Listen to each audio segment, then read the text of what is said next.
Assalamualaikum warahmatullahi wabarakatuh. Baik anak-anak, hari ini kita telah memasuki tema 8 subtema 1 pembelajaran yang ke-6. Bacalah teks bacaan di bawah ini dengan teknik membaca memilu. Judulnya, Keadaan Alam Indonesia.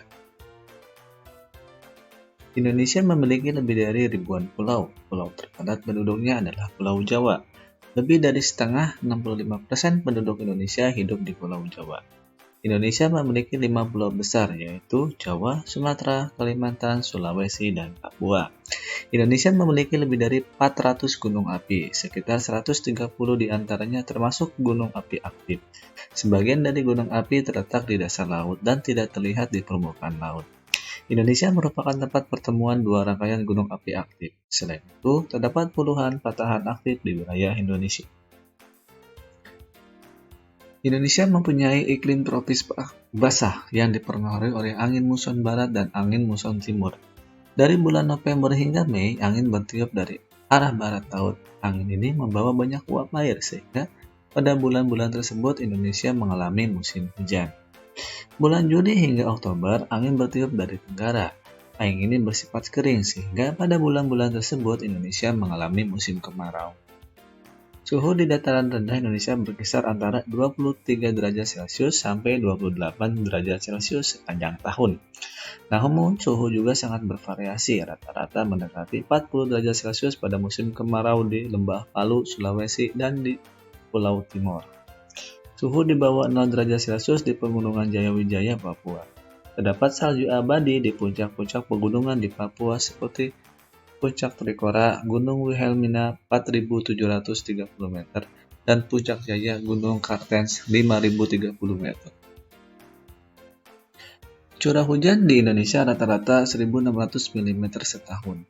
Daerah dengan curah hujan rata-rata tinggi sepanjang tahun adalah Aceh, Sumatera Barat, Sumatera Utara, Riau, Jambi, Bengkulu, sebagian Jawa Barat, Kalimantan Barat, Sulawesi Utara, Maluku Utara, dan Delta Membrano di Papua. Oke. Nah, bacaan di atas merupakan contoh sebuah teks non-fiksi. Nah, apakah kamu tahu pengertian teks non-fiksi? Nah, di sini yang dijelaskan.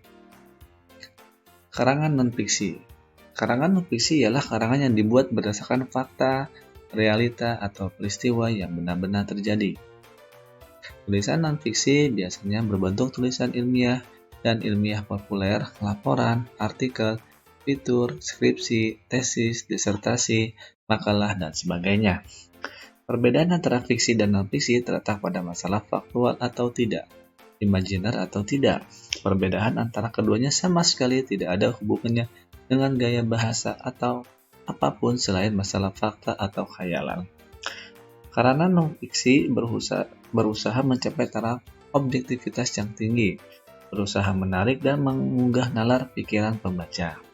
Bahasa karangan non-fiksi bersifat denotatif dan menunjukkan pada pengertian yang sudah terbatas sehingga tidak bermakna ganda.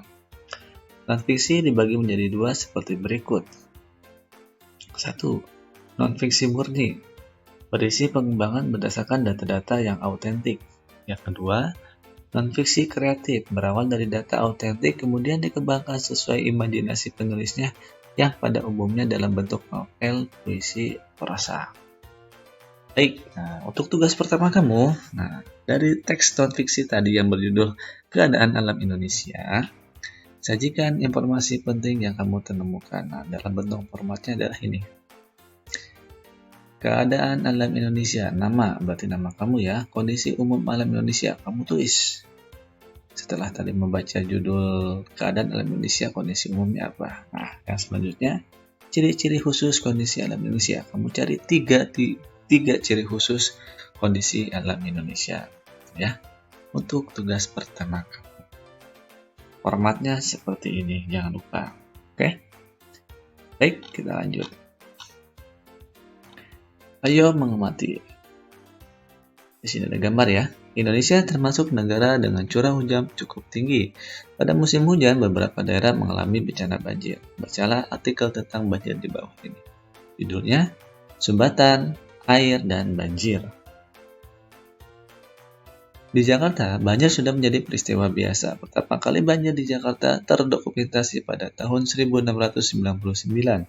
Banjir sudah terjadi di Jakarta sejak zaman kolonial.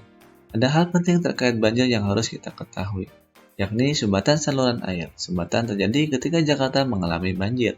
Di kota ini, banjir tidak hanya berisi air, namun terdapat banyak sampah juga.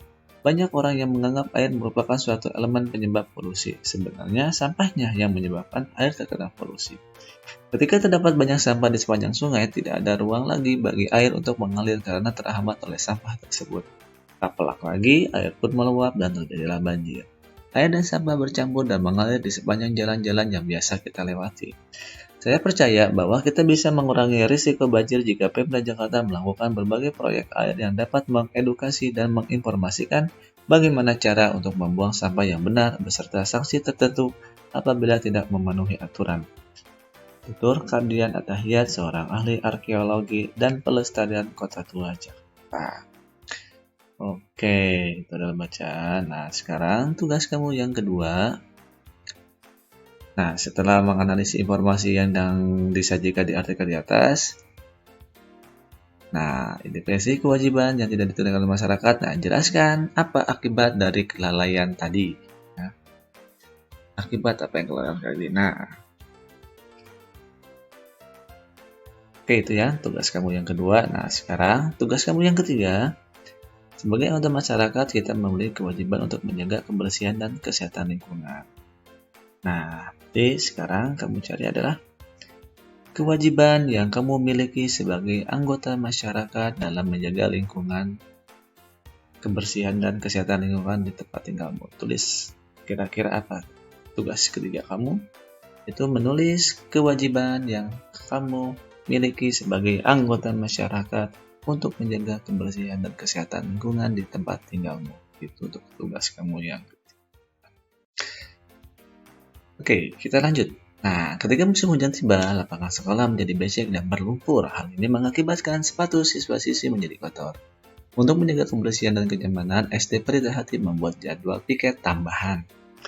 Mematuhi dan menjalankan jadwal piket dengan baik merupakan kewajiban setiap SD Pelita Hati. Tentulah SD Pelita Hati membuat daftar hal-hal yang harus dilakukan oleh petugas piket dan siswa selanjutnya sebagai terwujudnya kewajiban dalam menjaga lingkungan. Nah, sekarang tugas kamu yang keempat adalah kewajiban petugas piket. Nah, nanti kamu tulis beberapa kewajiban karena kamu sudah berpengalaman ya dalam tugas piket, maka kewajibannya salah satunya itu adalah menyapu ya. Nah, selain menyapu apalagi? Banyak sekali. Itu adalah tugas kamu yang keempat, menyebutkan kewajiban petugas piket.